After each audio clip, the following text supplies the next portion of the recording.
Hello friends, Jason Williams DO. This is the Williams Family Medicine channel. This channel is for patients and healthcare providers that want to learn more about health span. Today I wanted to talk about metabolic syndrome, and this will be a brief video talking about definition and consequences of metabolic syndrome. In other videos you may have heard me talk about metabolic health, metabolic syndrome, and I often lump obesity, metabolic syndrome, and diabetes together in my discussion purposes, as each of these conditions can act similarly. But specifically to talk about metabolic syndrome, it used to be called Syndrome X and keeps changing its name, but now goes by the moniker of metabolic syndrome.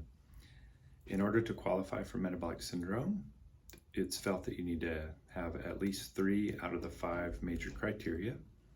And the 5 criteria are fasting blood sugar greater than 100, triglycerides greater than 150, low HDL cholesterol, for men less than 40, and for women less than 50, elevated blood pressure greater than 120/80, and elevated abdominal waist circumference greater than 40 inches for men and greater than 35 inches for women.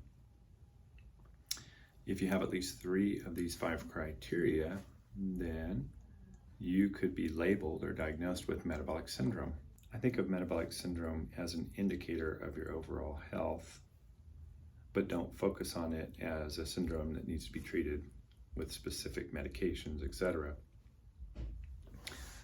There are many consequences or associations with health problems with regards to metabolic syndrome.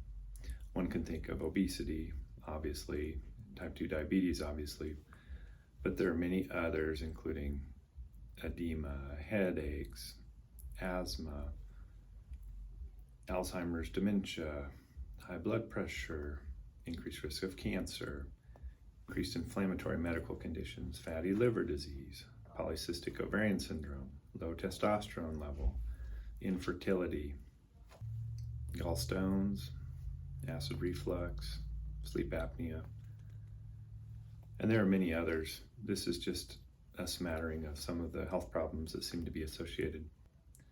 So when I speak of metabolic syndrome, I almost refer to it as a symptom rather than a specific diagnosis.